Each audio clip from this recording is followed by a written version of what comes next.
The desert does not whisper. It lingers. It folds time into light and shadow, smoothing the edges of memory, with wind and silence. There are no sudden truths here, only echoes, footprints of stories softened by centuries, and buried beneath this quiet, a riddle carved in copper, not written in ink, not meant for parchment, but pressed into metal, with a purpose that has never been fully understood. They called it a scroll, but it is not like the others. There are no psalms, no law, no comfort, just a list of things once hidden, a list that waited, quiet and unsleeping, through war, empire, erosion. This is the story of the copper scroll, and the secret it still holds. So as we begin, let your eyes rest, let your shoulders soften into stillness, and if the night outside your window carries the scent of dry earth, tell me in the comments what the wind sounds like where you are. And if this story finds its way gently into your evening, if it slows the hum of your thoughts, consider liking and subscribing for more stories like this that drift like sand and sleep. Let's begin. Beneath the desert sun, where something was hidden and never truly found. They found it by accident, a cave like so many others, one of the pock-marked mouths along the cliffs near Qumran. The year was 1952. The Dead Sea pressed its still weight nearby, flat and unblinking.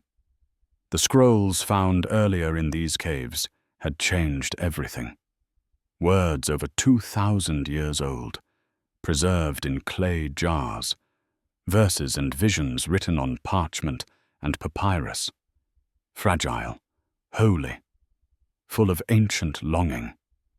But this scroll, the one in Cave 3, was not delicate. It was hard, metallic, green with age and silence. It could not be opened. It had to be cut, sliced into strips with a jeweler's saw. Each section revealed not prayer, but placement.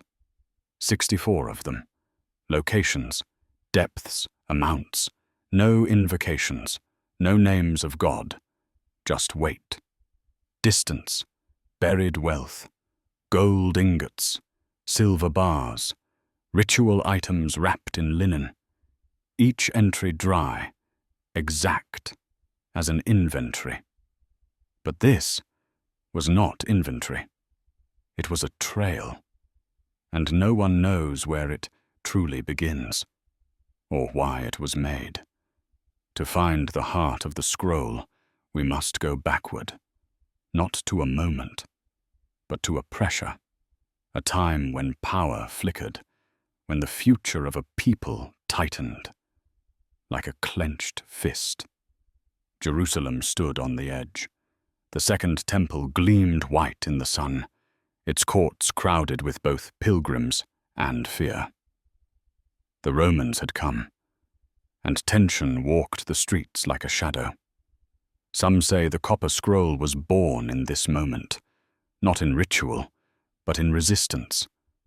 That as Roman legions prepared to crush rebellion, as siege and fire crept closer to the holy city's heart, a group of men carried out a secret task.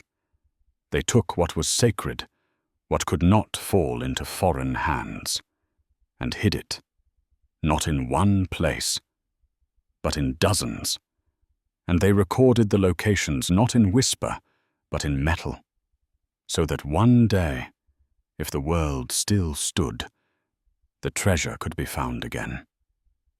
But perhaps not by them. Who were they? That question lingers more heavily than the gold ever could. Some believe they were priests, keepers of the temple, guardians of sacred wealth. Others point to the Essenes, a reclusive sect dwelling not far from Qumran.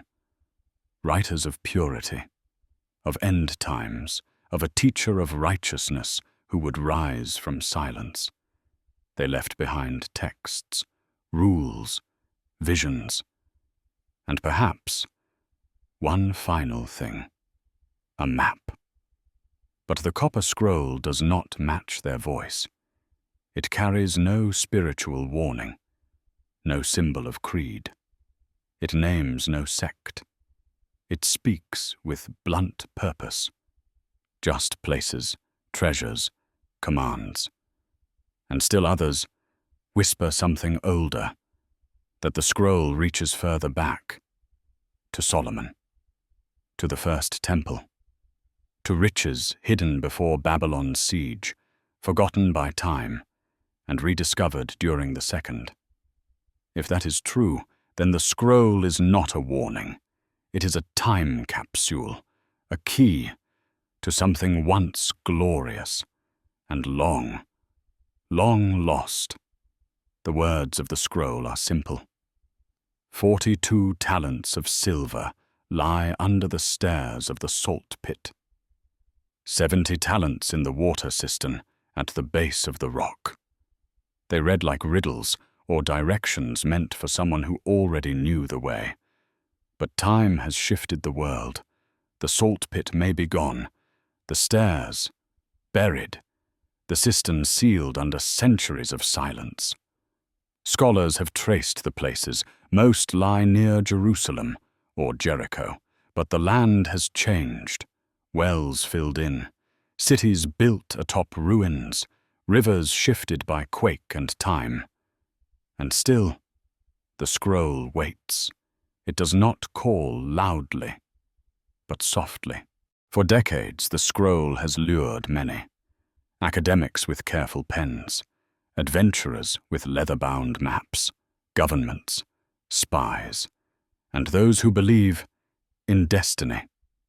They have dug, they have scanned and measured, they have prayed. But no treasure has ever been found. Some say it was already taken, that the scroll is just a receipt for riches long vanished. Others believe it's a decoy, a puzzle that hides itself from eyes that seek with too much want. And still others, they believe the treasure was never physical at all, that the scroll itself is the treasure, that its true value lies in its endurance, its quiet defiance of time, to remain intact through flame, through conquest, through decay, to speak in a voice not of paper, but of metal. Near the end of the scroll, there is one final note, a fragment, a mention of a second scroll, buried with the last of the treasure. This scroll, it says, explains why the treasure was hidden. But that second scroll has never been found, and perhaps never will be, because maybe the reason was something no scroll could explain. Maybe it lives in fear, in preservation, in defiance, or in faith. Maybe the why was never meant for us.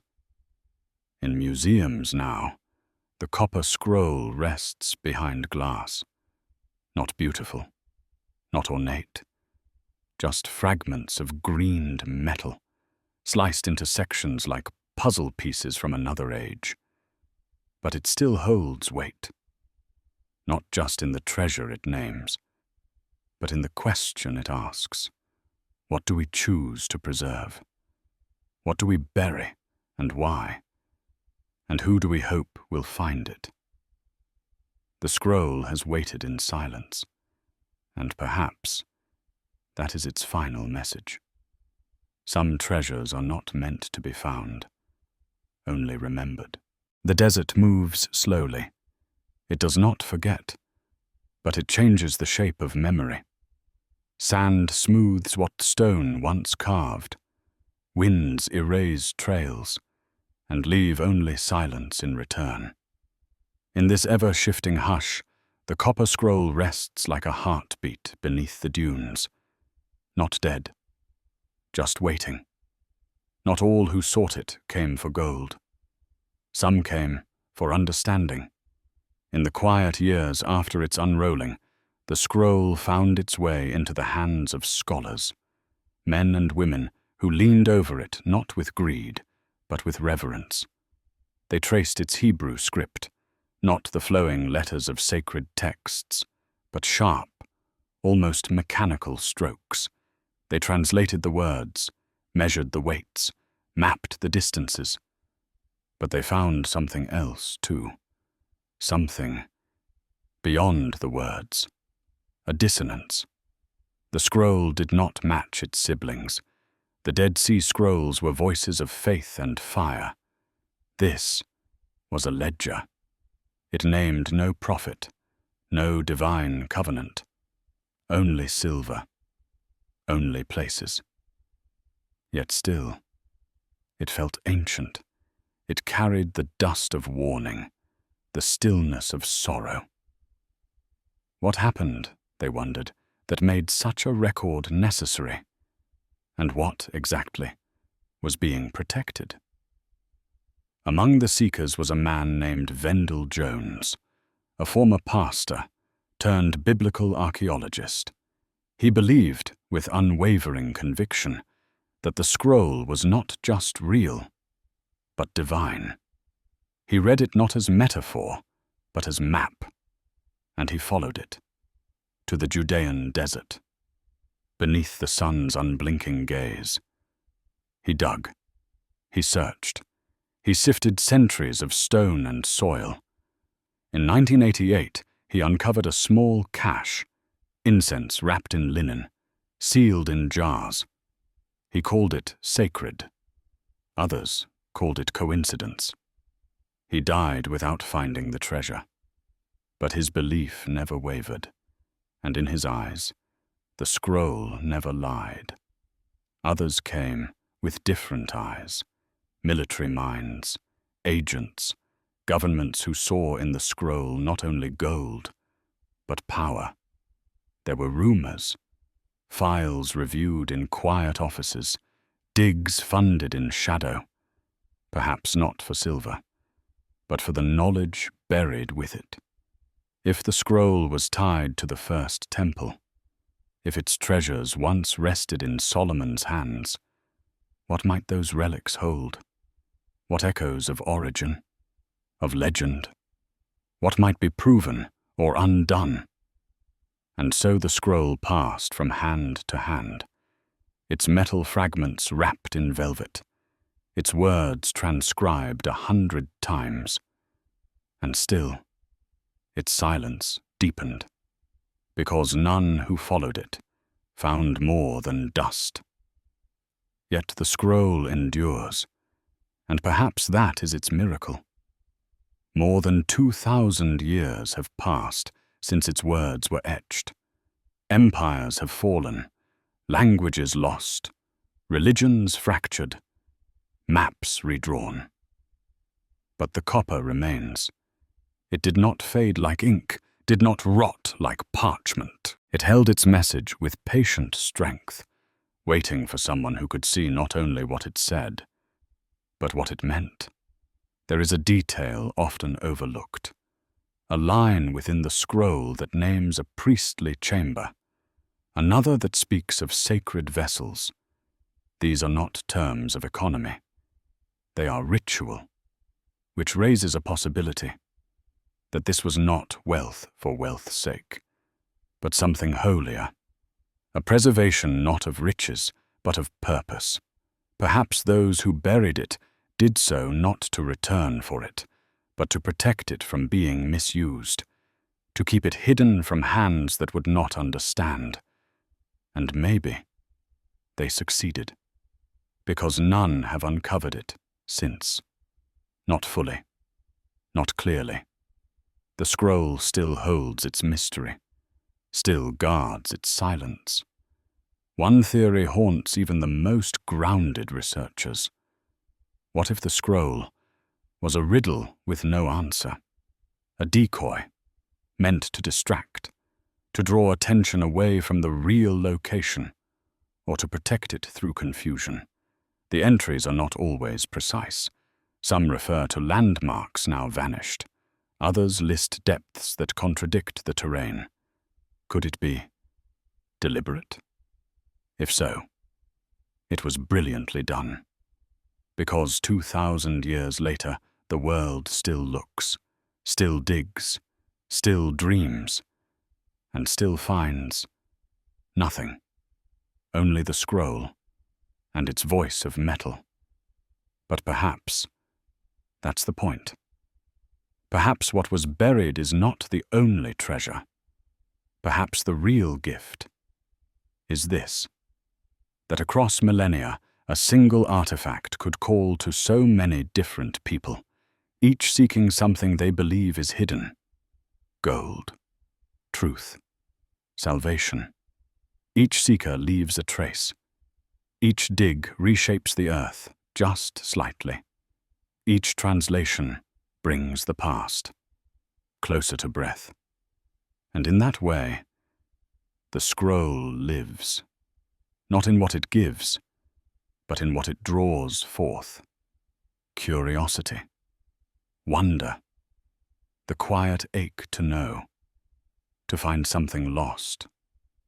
As night falls over the desert and wind combs the dunes with slow fingers, the copper scroll still rests. It does not call out, does not flash or gleam, but its silence has become a song, and every year new voices join the chorus, asking, why was it written? Who buried the treasure? What truth lies beneath our feet? And always, the scroll says nothing. It doesn't need to, because sometimes a mystery kept is more powerful than one explained. The land does not keep its promises. Mountains shift, rivers wander, walls rise, fall, and vanish beneath the weight of time. Even stone forgets its shape when centuries pass without touch. And so it is with the places named in the scroll. Once known, now lost. They were likely simple at first. A well behind a wall, a corner of a courtyard, a hollow near the old olive trees. But cities grew, stones were cleared, new roads were laid upon the old, and then new cities upon those. Now those 64 places are ghosts beneath modern lives. Some lie beneath apartment blocks, some under schools, some, perhaps, beneath borders no shovel may cross. It's not that the scroll was wrong, only that the earth is never still. There is something tender in that, in knowing the treasure may still be there, resting where it was placed, but unreachable now. A thread snapped not by failure, but by time. Maybe that's why no one has found it. Not because they weren't clever, not because they weren't sincere, but because they were too late. Some doors, once sealed, do not open again. And yet, there is one detail that makes the scroll feel unfinished. It doesn't end.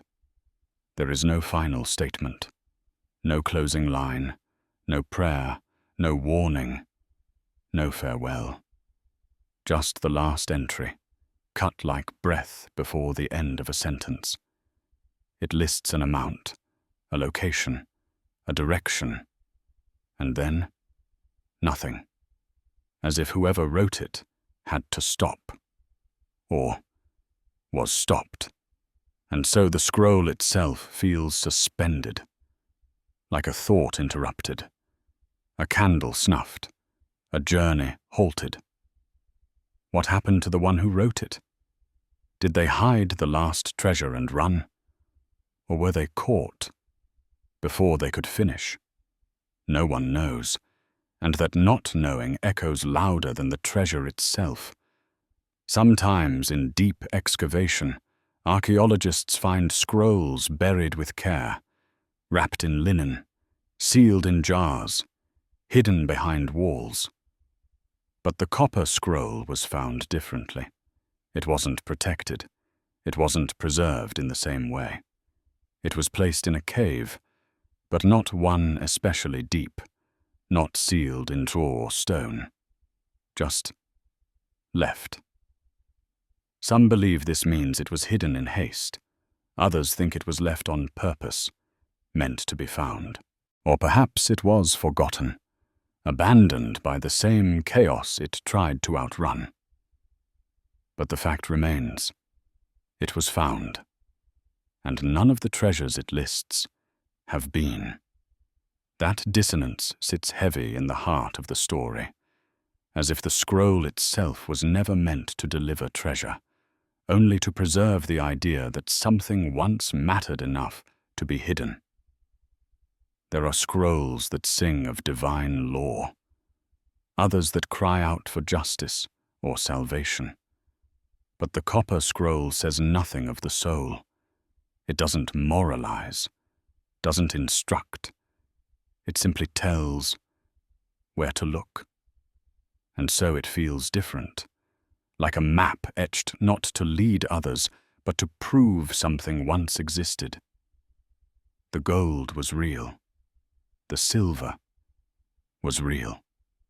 The world, at some moment long past, was filled with meaning, and the scroll, however small, however cold, held on to that meaning when all else was lost. It is strange, in a way, to become attached to a piece of metal that offers nothing but riddles, but we are drawn to what endures, and copper endures. Where ink fades, where parchment cracks, the green burnished metal persists, weathered, fractured, but legible. So perhaps it's not the treasure that matters anymore. Perhaps it's the endurance itself.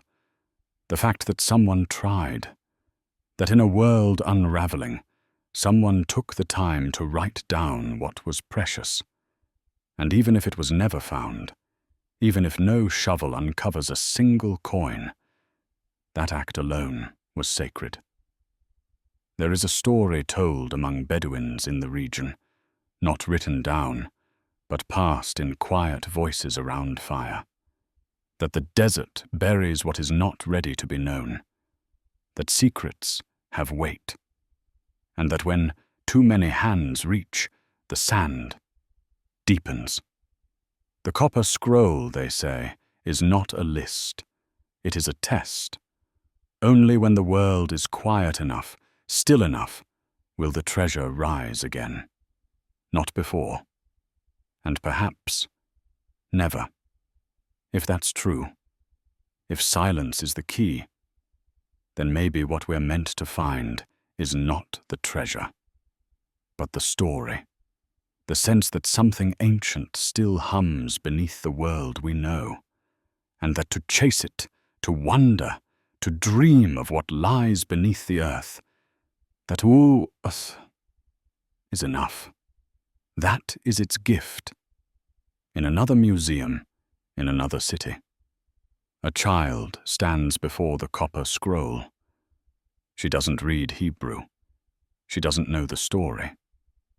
But she sees the metal, the green curls of corrosion, the way it's been cut into strange puzzle pieces. And she asks, softly, what did they hide? And no one answers, but maybe the scroll hears her, and maybe it smiles. Treasure is a word that changes shape. For some, it means gold. For others, a truth long buried.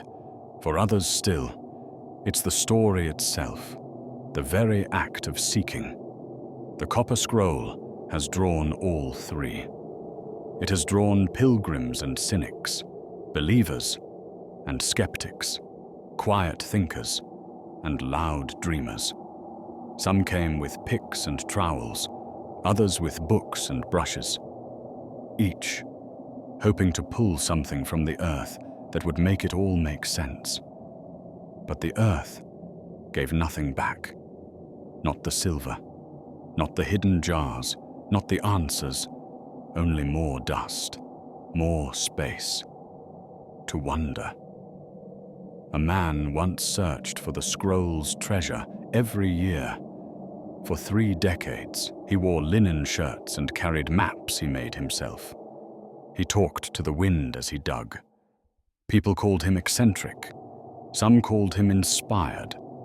But when asked what he hoped to find, he did not say riches. He said, "I want to stand where they stood. I want to know what they felt, hiding something they knew they'd never see again." He died with dirt beneath his nails, and perhaps in that way, he found what he came for. The scroll lists more than treasure. It describes thresholds, tunnels, foundations beneath ruins, places meant to be unseen, and that's what keeps drawing the faithful back. Because maybe, if something was hidden so carefully, so precisely, then maybe it mattered beyond its weight. Maybe it held memory or legacy. Maybe it was sacred, not for what it was, but for who had touched it, what they feared, what they believed. Imagine them for a moment, those who hid the treasure, the sun above them, merciless and bright, the hush of a city preparing to fall.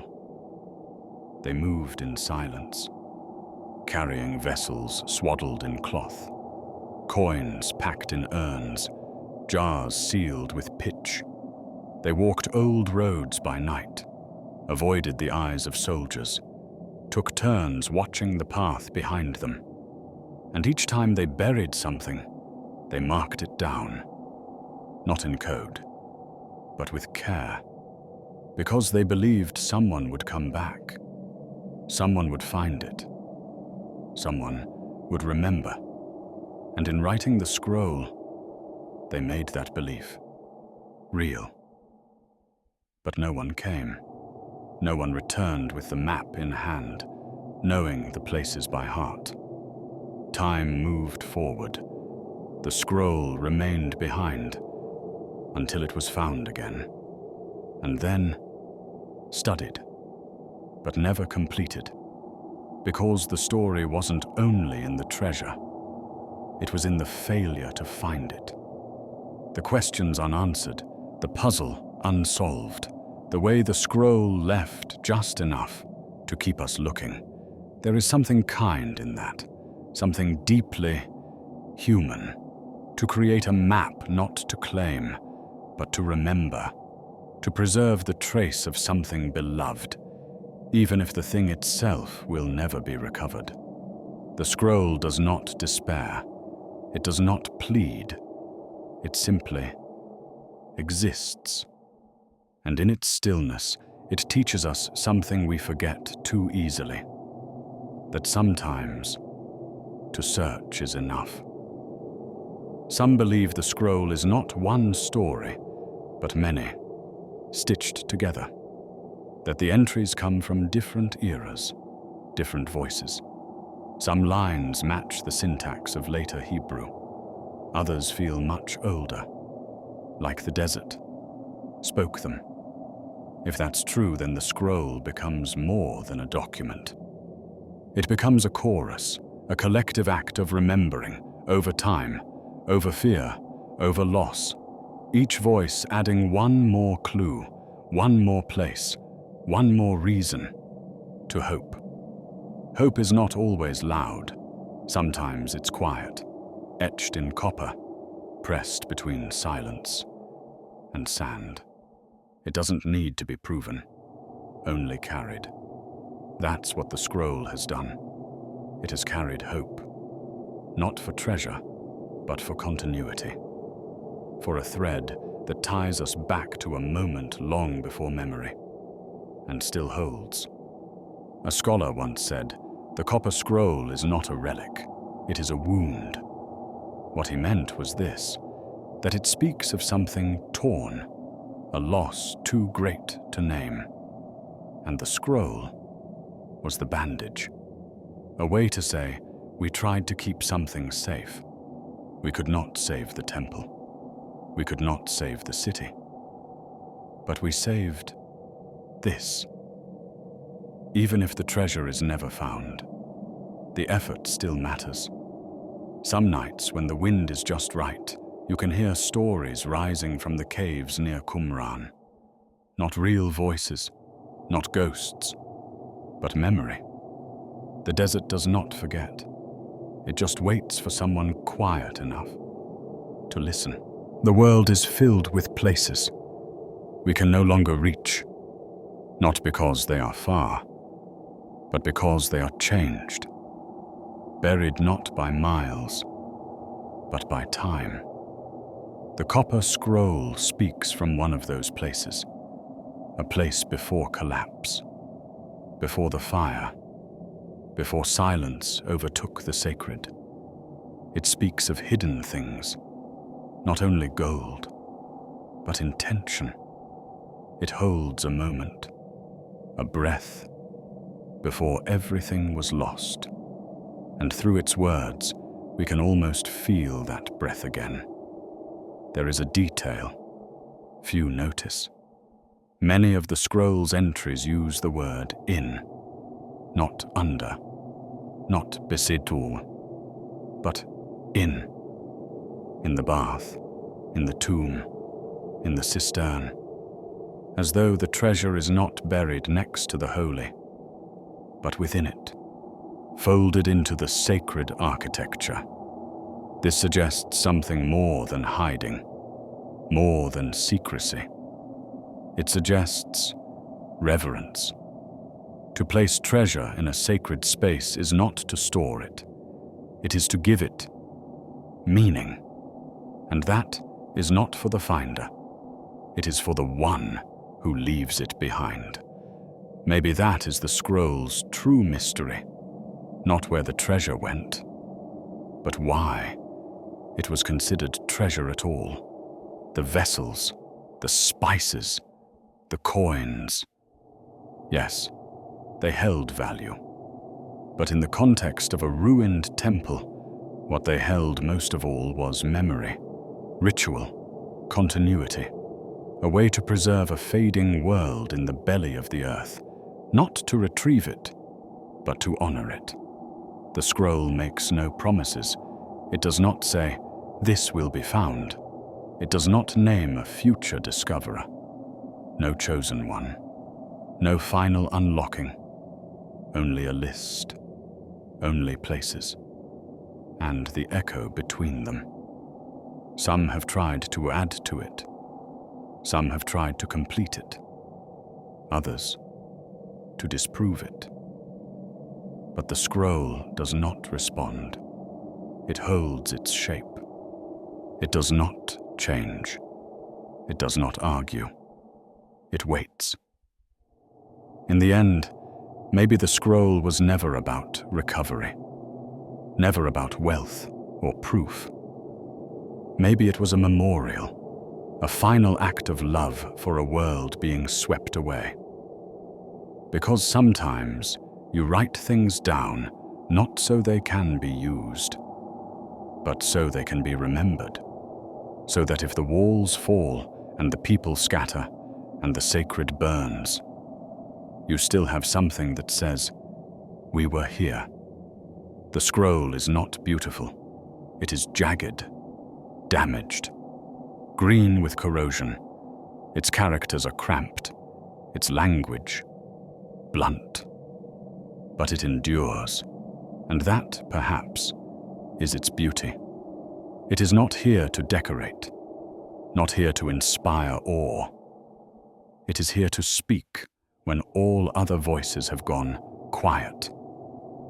And still, it calls, not to treasure hunters, not to kings, but to the quiet-hearted, to the curious, to the ones who sit with mysteries without needing to solve them, who ask not what is buried, but what was loved enough to be hidden. and in that question, they find peace. One researcher, near the end of her life, wrote this in a margin beside the scroll's translation. "I do not think I was meant to find it, but I am grateful it was left for me to try." That is the gift. The trying, the listening, the knowing that something, someone, once chose to leave a mark so enduring it reached across centuries to whisper in our ears. Not all treasures glimmer, not all maps lead to doors. Some simply open a space within the soul, where wonder lives. The desert does not hurry. It watches, it waits, and when it chooses to move, it does so not with violence, but with inevitability. Sand over stone, wind across walls, time folded into quiet. And beneath all that, the copper scroll still lies, not beneath the ground, but within it. Not forgotten, only patient. It has lasted longer than the hands that shaped it, longer than the cities it once described. And maybe, just maybe, that's enough. In dreams, some imagine finding it, not the scroll, the treasure. They picture a chamber, a long sealed vault, dust falling in golden shafts of light as old jars and shining vessels come into view. Coins, chains, inscriptions, proof. But what then? Would it satisfy the mystery or diminish it? Would knowing take something away? Sometimes the unanswered is more nourishing than the solved. Sometimes the journey matters because it is never complete. The scroll doesn't give us treasure. It gives us questions.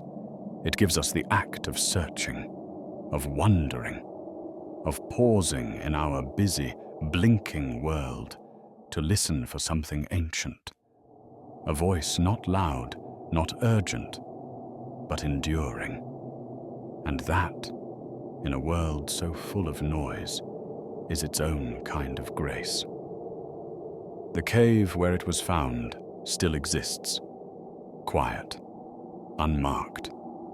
There is no plaque, no display, just stone, and the long breath of history curling through shadow.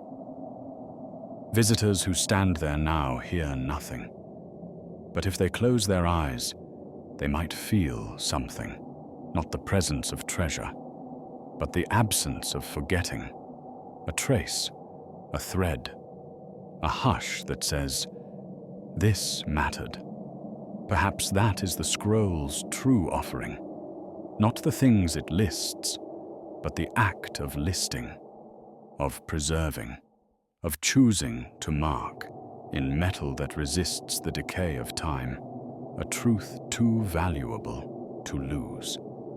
Not a truth of gold, but of memory, of care, of continuity.